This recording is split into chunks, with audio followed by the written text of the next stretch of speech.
Hello and welcome to Dragnet live from OTRGold.com. I'm your host, Austin Bach. Hope you had a great weekend. Thank you for being here.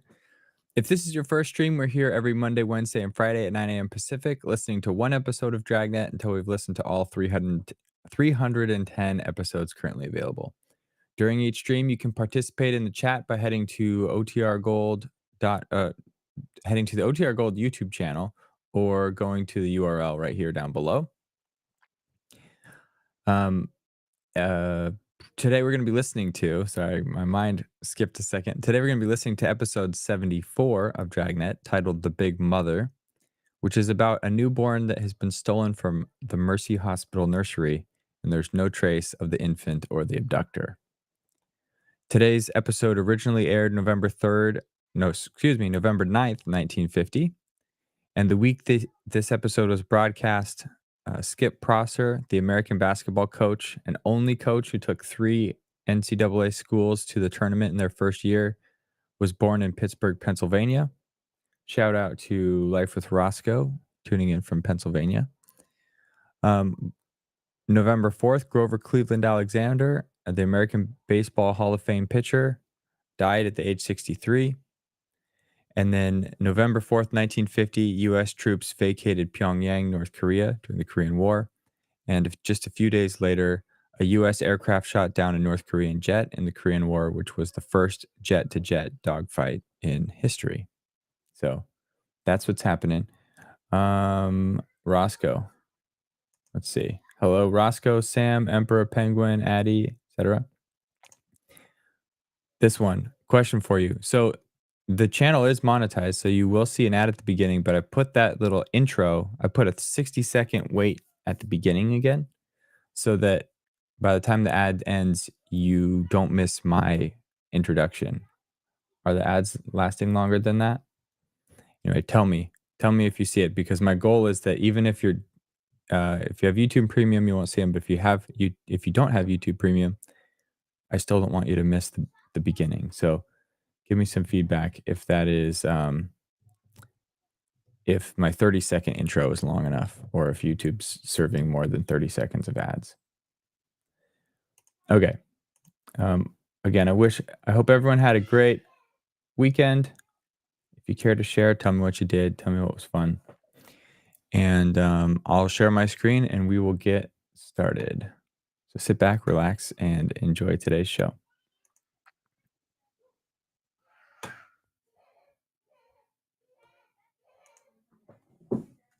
So you're probably hearing my kids in the background. See how good my noise cancellation is. Oh, hang on.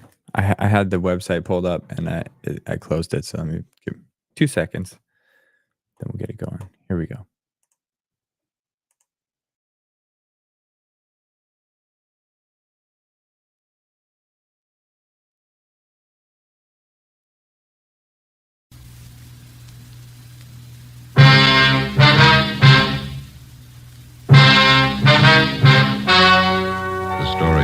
To hear is true. Only the names have been changed to protect the innocent. Fatima Cigarettes, best of all long cigarettes, brings you Dragnet.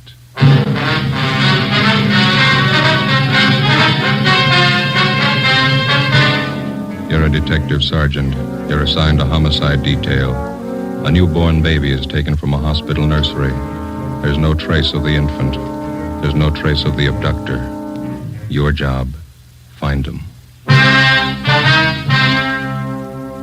You'll be amazed when you compare Fatima with other long cigarettes. Buy a pack of Fatimas. You'll find they now cost the same. Light a Fatima.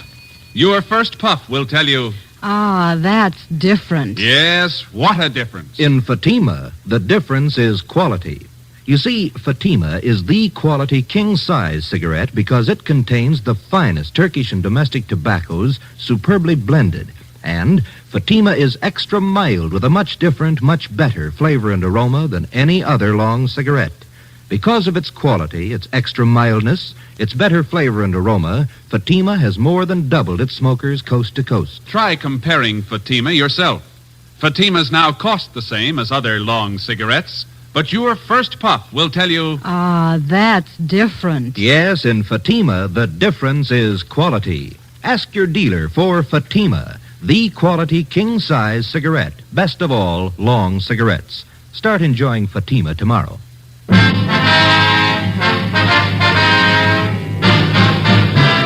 Dragnet, the documented drama of an actual crime. For the next 30 minutes, in cooperation with the Los Angeles Police Department, you will travel step by step on the side of the law through an actual case transcribed from official police files. From beginning to end, from crime to punishment, Dragnet is the story of your police force in action.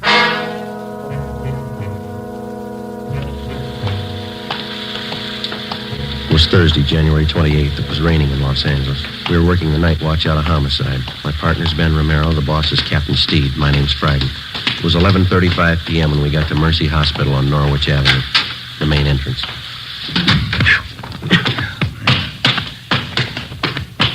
Better check at the desk. Yeah. 2B, right away, Eleanor.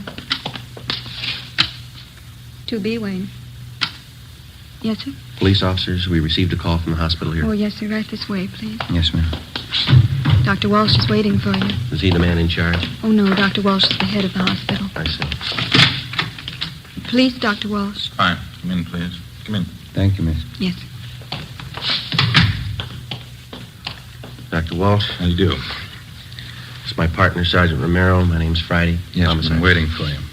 Will you have a seat, please? Thank you. Thank you, sir. Gentlemen, I just got here a few moments ago myself. No doubt you know as much about this as I do. We were notified that a 3-day-old baby's missing. Is that correct? Yes, one of the Stryker twins. Found just Tuesday morning. Where'd the baby disappear from, Doctor? Nursery. Can't understand how it could happen. Never heard of such a thing. Who was in charge of the nursery? Nurse O'Connor. She's back with the superintendent of nurses. Quite upset. Would you like to talk to her? Yes, sir, we would. All right. This way, please. Thank you.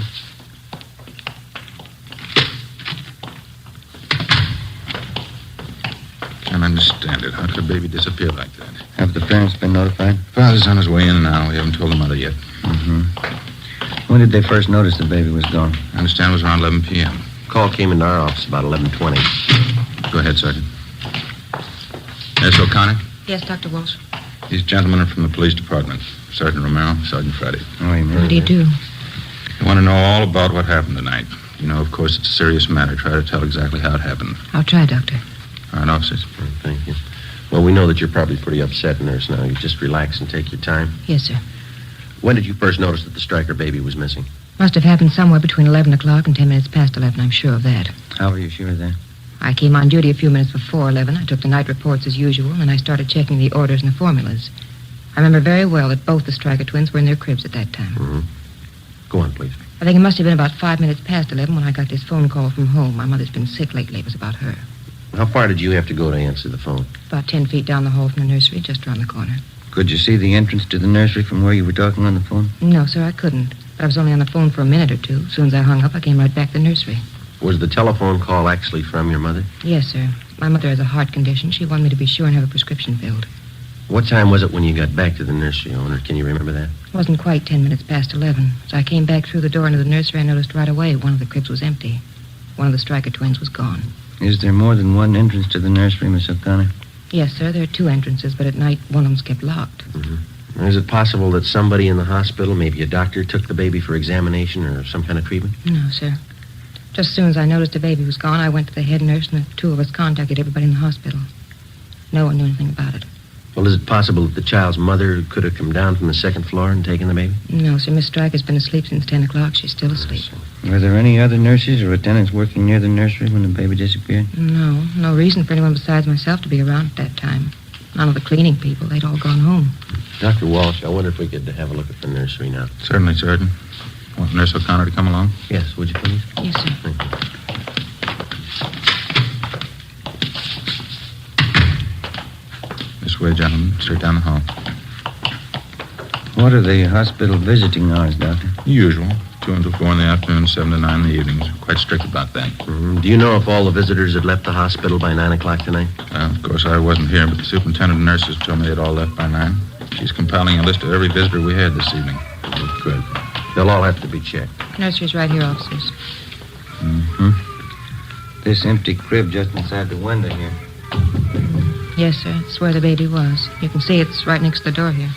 I noticed that there's no blanket in the crib. Is that missing, too? Yes, sir. Crib's just the way I found it when I came back from the telephone. I haven't touched it. Are there any marks of identification on the blanket or the clothing? Each one's stenciled Mercy Hospital. Each baby wears an ID bracelet.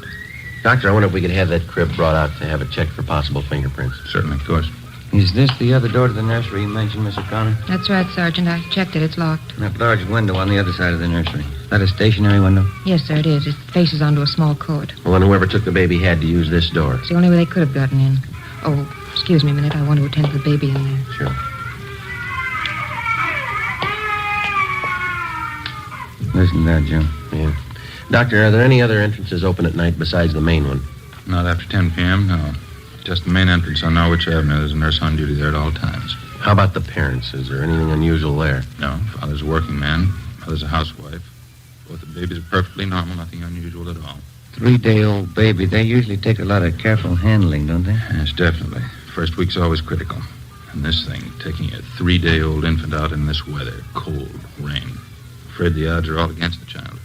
You're sure the main entrance was the only one open after 10 o'clock? Yes, I can't understand it. How could anyone get that baby out of that hospital? How could they? We're not sure they did.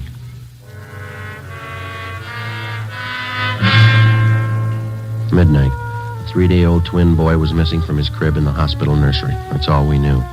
We checked the list of possibilities. The baby could have been taken for ransom. Somebody wanted revenge on the Stryker family and decided on the baby as the best means. Maybe someone just wanted a child, someone mentally unsound, a maniac, a pervert. Maybe an accident had happened at the hospital. Somebody wanted to cover up. Possibly one of the parents or their families had a motive. Perhaps somebody just wanted the child dead. We called the office and got out an APB on the Stryker baby and a description of the blanket and the clothing. Details of officers were alerted at the bus depots, railroad terminals, the airports, all public transportation facilities. Steps were taken to notify doctors, hospitals, sanitariums, anybody in any place where a 3-day-old baby might be taken. The entire area around Mercy Hospital was canvassed. No information. The baby's crib was dusted for prints. No leads, no physical evidence. The investigation continued. When George Stryker, the father of the child, arrived, Ben and I met with him in the office of the hospital superintendent. Can we let people know about it? Newspapers and the radio? We've already covered that. Stories and pictures have gone out to the papers. We've notified the radio stations. They're getting out broadcasts on it. How am I going to tell my wife? Well, sir, there's only one thing that we can promise you. We'll do everything we can to find your baby. Well, isn't there something I can do? Isn't there some way I can help? This is just a remote possibility, Mr. Stryker, but you ought to know about it. What's that? In case anybody contacts you regarding your baby, in case they make any demands on you for money or anything else, we want you to notify us immediately. What could they expect to get from us? We own our home. That's about all. We just want to cover all the possibilities, Mr. Stryker. In case any demand at all is made, don't try to deal with the people. All right? Yes, sir, I understand. Sergeant? Yeah. One of the men from homicide would like to see you outside. Sergeant will leave us. Oh, thank you, Doctor. We'll have to go now, Mr. Stryker. We'll keep you informed. All right, thank you. Joe? Yeah, I'll leave us. I think we got something back here. What's that? Cenas and I were the night watchman out back, the side of the hospital that faces on Stacy Avenue. Yeah. 2 doors back there just off the street. One of them's open. Together with Sergeant Olivas and Dr. Walsh, the head of the hospital, we went back and examined the side door which opened onto Stacy Avenue.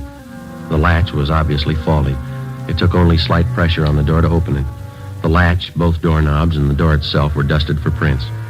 The entranceway and the immediate area were rechecked. No leads, no physical evidence. We traced an imaginary path from the open door to the nursery. We came to the conclusion that it could have been possible for an abductor to enter the hospital, make his way to the nursery, take the child from its crib in the absence of the night nurse, and leave by the same side door without being seen. Storekeepers and residents along Stacy Avenue were re-questioned.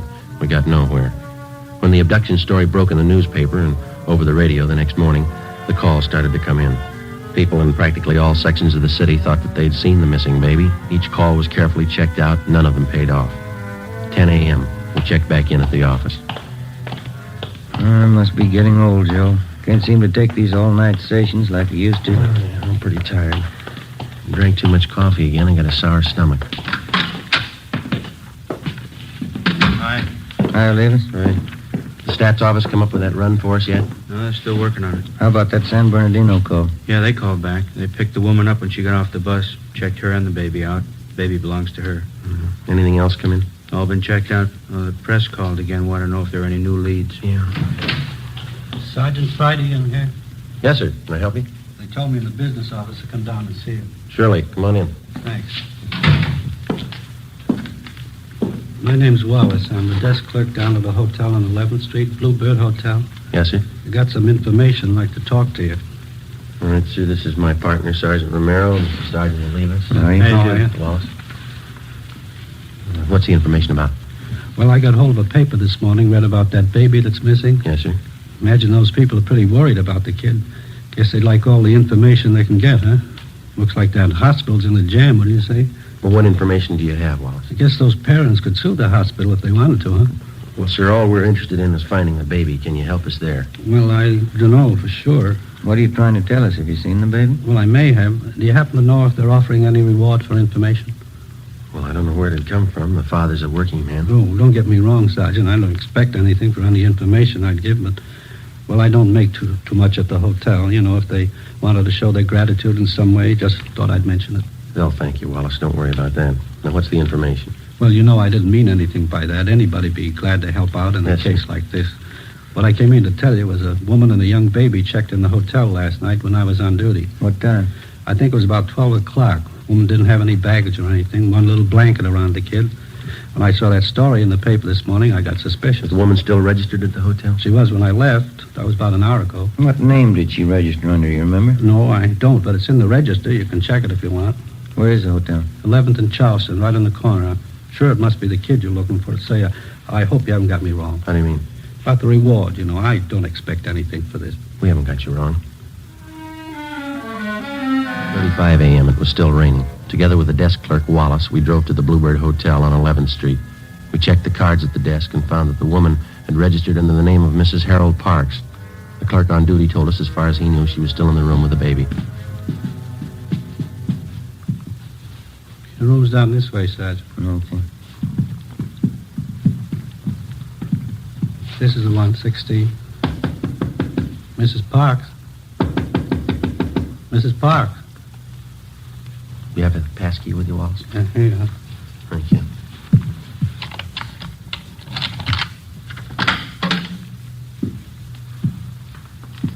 There's nobody here. Wait a minute. What have you got? Small blanket. Check the lettering. Mercy Hospital.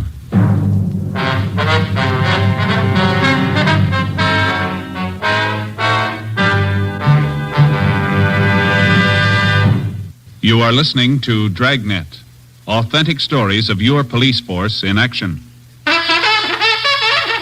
Oh, no. Ah, that's different. Yes, what a difference. There's a difference you can hear, there's a difference you can see, but the difference in Fatima is quality. Yes, friends, when you compare long cigarettes, you'll find that in Fatima, the difference is quality. Quality of tobaccos, the finest Turkish and domestic varieties, extra mild and superbly blended to give you a much different, much better flavor and aroma than any other long cigarette. Quality of manufacture. Smooth, plump cigarettes rolled in the finest paper money can buy. Quality even to the appearance of the bright, clean yellow package, carefully wrapped and sealed to bring you Fatima's rich, fresh, extra mild flavor. Fatimas now cost the same as other long cigarettes, but your first puff will tell you, Ah, that's different. Yes, in Fatima, the difference is quality. Ask your dealer for Fatima, the quality king-size cigarette. Best of all, long cigarettes. Start enjoying Fatima tomorrow.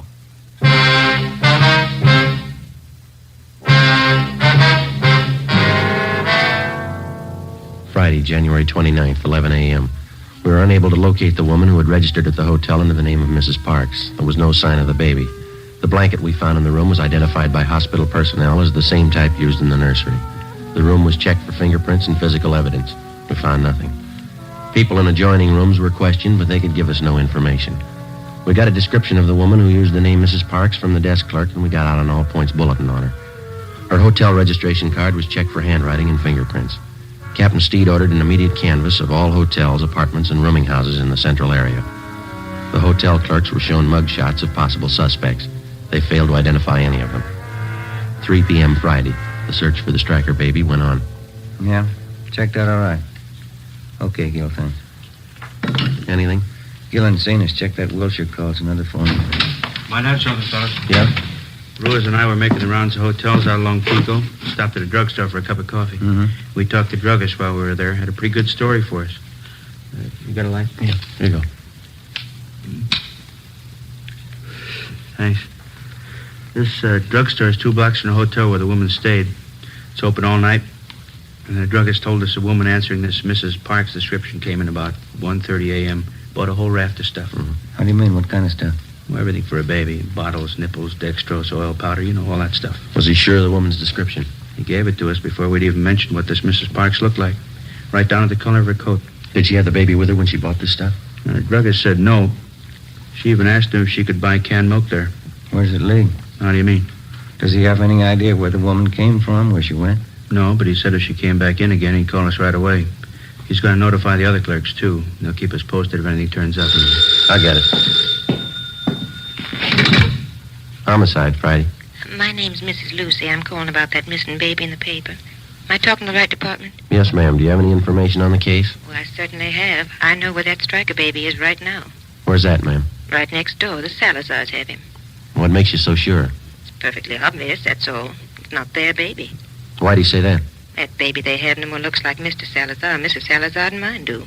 How do you mean, Mrs. Lucy? It's very simple. Mr. Salazar is dark, quite dark. Dark hair, dark eyes, dark complexion. His wife's the same way. Yes, ma'am. The baby they have is a blonde. Before I hung up, I got the woman's name and address and told her that we'd check out her neighbors, Mr. and Mrs. Salazar. We weren't sure what it meant. It could be the real thing. It could be like 100 other calls that we'd had in the last 12 hours. Ben and I got in the car and drove out to the Salazar home on Wonderland Avenue. We noticed several cars parked in the driveway and in front of the house. We went up the front stairs and rang the doorbell.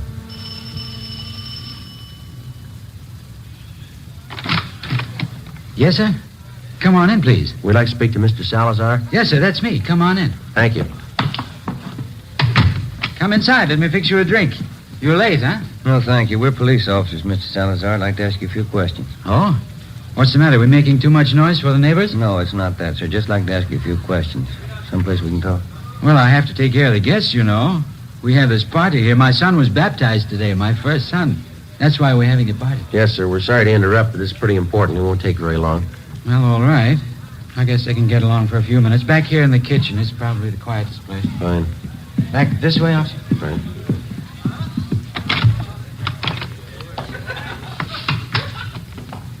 Over there. Pull up a couple of chairs. Oh, thank you. Miss Salazar, this is my partner, Sergeant Romero. My name's Friday. Homicide. Yes, sir. What's the matter? What do you want to ask me? We're investigating a case that involves a missing baby, sir. Well, the one in the paper this morning. I read about that. It's a terrible thing, isn't it? Yes, sir, it is. We've had a report that the missing baby was seen in this neighborhood. We don't know how true it is, but we have orders to check it out. Well, sure, anything I can do. I don't know how much I can help, but I can understand how that mama and papa feel. My brand new son, I know how I feel.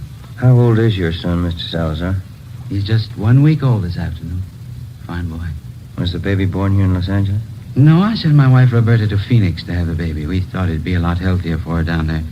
She has a good friend of hers in Phoenix. Oh, I see. Your wife had the baby in Phoenix, and then she brought him back here. Yes, that's right. Roberta came in early this morning. Big surprise for me. I didn't know she was coming. And right away, I called all our old friends. I called Father DeSoto for the baptism, and I got things ready for the party. Big baptism party. Mm-hmm. You say your wife got back early this morning? Yes, a few minutes after 3 o'clock. Roberta came in on the plane. She said it was late. You know, the big storm. Mm-hmm. I wonder if we could talk to your wife, Mr. Salazar. Well, Roberta's taking a little nap right now. She got in late, you know, all the excitement. Do we have to wake her up? Well, no, sir, not right away. I just wonder if we could see the baby. Well, baby's sleeping, too. Roberta said not to go in, but... Well, if you're real quiet... Yes, sir, we'll be. Okay, he's right back. Over here.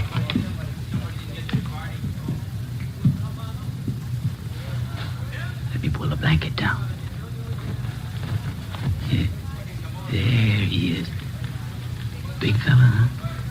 He's blonde.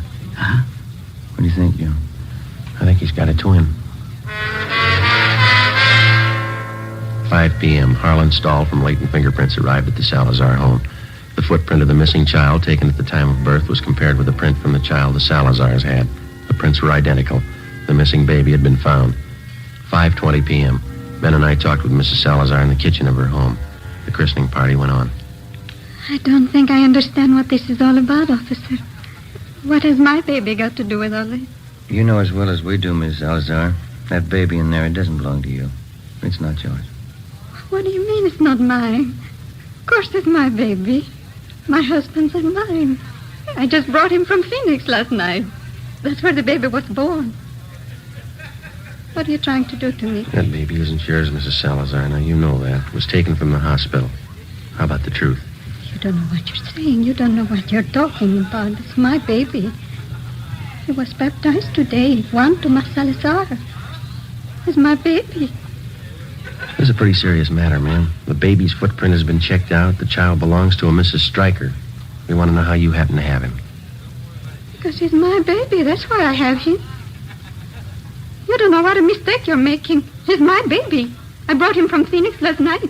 You can ask my husband. He'll tell you. A woman checked in at the Bluebird Hotel on 11th Street about midnight last night, Mrs. Salazar. She had a young baby with her. You fit her description. I didn't go to a hotel last night. The plane landed here from Phoenix. I came right home. The hotel clerk remembers you. He can identify you. So can the druggist when you bought the supplies from. I bought nothing. The plane landed. I came home. It's my baby. It's my baby. We found the baby's blanket in the hotel room you rented. We have your description from at least 3 people, even the color of the coat you wore last night. You can't take him away. He belongs to me. Me and Frank, you can't take him away, please. You can't. Miss Salazar, why don't you put yourself in the place of the real mother of that baby? How do you think she feels about her baby being taken away? How about it, Miss Salazar? Have a drink, officers, please. For the party. Have a drink, I'll tell you. Tell us what, ma'am? I'm tired. Let me sit down. Yeah. Just for a few minutes. I tell you how it happened. I know you understand. Yes, ma'am. It'll be 11 years next month that Frank and I were married. I don't have to tell you we want a baby. Frank always wanted a baby, but no more than I did. It's what we live for. A baby of our own. Yes, ma'am. Boy or girl, we didn't care. But we didn't have one. For 11 years, we didn't have one. Then last April, that's when the doctor told me. He said I was going to have a baby. Yes, ma'am, I understand. Well, a month before the baby was born, we thought it would be better if I went to my friend's place in Phoenix, Arizona. For the winter, you know, it would be warmer there. And Frank thought it would be nicer for me and the baby. Your husband was still in Los Angeles? Yes, he tried to come to Phoenix, but he had to work, so I had my baby alone. It was a boy. My friend was with me. She'll tell you it was a boy. Yes, ma'am. I kept calling for him to bring my baby. It was a long time I kept calling. Then they finally came, and the doctor, too. And he's the one that told me. Yes, ma'am. He looked just like his father. I know that. But they told me he was dead. I don't remember much after that, Sergeant. I got out of the hospital, and I took the plane, and I came back here. Mm-hmm. It was dark, and it was raining. But I walked around. I walked up and down the streets, thinking, what could I tell Frank? Baby was dead, that's all I could tell him. Then I walked past the hospital. That was Mercy Hospital, huh? Yes, and it was raining. And I could see all those babies inside, warm and in their cribs. And I wanted just one of them. Just one for Frank and me. So I went in the side door and I found the nursery. And when the nurse was gone, I took him and left. My baby. I went to the hotel to keep him out of the rain, and when it cleared a little, I took him home. I took him home to Frank. I took my baby home. That's why you want my baby, isn't it? Because I took him? Because my baby died and I took him? Everything will be all right, Miss Salazar. I think we can straighten it out. Roberta, you talked to the officers? Frank, what do you want me to say? It'll be all right, officers. Won't everything be all right? Yes, sir. I think we can work it out. What could I tell you, Frank? What was there to say to you? It's all right, honey. It's all right. I'll go out and tell the people now. And what can you say? What can you tell them? Party's over. It's just a mistake.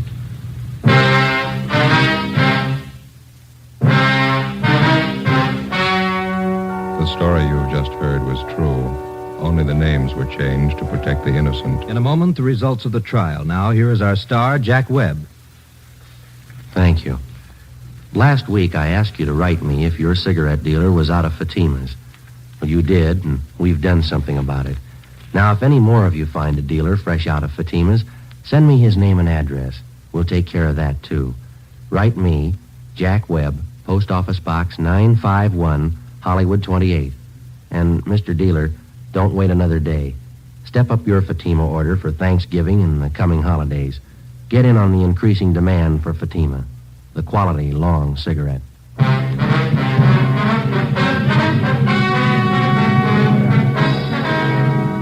Roberta Salazar was examined by 6 psychiatrists and was ordered to be placed in a state mental institution for treatment. You have just heard Dragnet, a series of authentic cases, portions transcribed from official files. Technical advice comes from the Office of Chief of Police W.H. Parker, Los Angeles Police Department.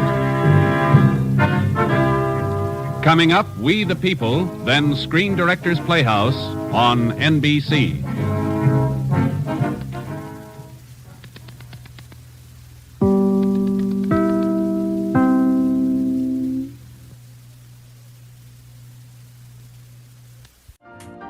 You've been listening to the OTR Gold Network.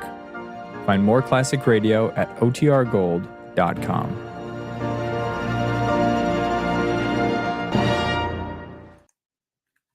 All right. Well, that one took a turn that I wasn't expecting. Dang. Crazy. Crazy for everyone involved. So I just have a few things. I'm going to be changing based on what Life with Roscoe is saying about the ads at the beginning lasting 60 seconds instead of 30 seconds. I'm going to be changing the intros. So there's, if you see ads at the beginning of this, you won't miss any of the intro, the short intro that I have. Then I'm sorry, I was reading the chat things. Case of PTSD rather than insanity, I would think. Yeah, let me highlight that one on screen. Yeah, I mean, it's hard. Even in that case, well, maybe I shouldn't share it. There was someone that I know. I won't say how I know them. They served in the military, had some PTSD, but then started doing some crazy stuff. And the sad thing is, like, you have some sympathy given like how they got to where they got to, but then at the end of the day, they're also doing things that are harming other people. So it's just a tragedy all around. But yeah, either way, PTSD, insanity, nuts. To something lighter. Thanks for the good vibes. How do people stand treadmills and stationary bikes? Are they maniacs? Probably. If you like a stationary bike or a treadmill, I consider you a crazy person because I like playing sports, but I can't just exercise for the sake of exercising. You're either crazy or you have much more self-will, self-control. So I respect you, but I still think you're crazy. Okay. Thomas says, hey, the cap, I love it. So this is the cap I picked up on Friday. It's embroidered. But it's not exactly that. Like now that I have it in my hands, I have some ideas to how to make a hat a little bit differently that I like. So I'm gonna keep working on it. But I wore it today just to test it out, put it through its paces. Let's see what else we got. Um,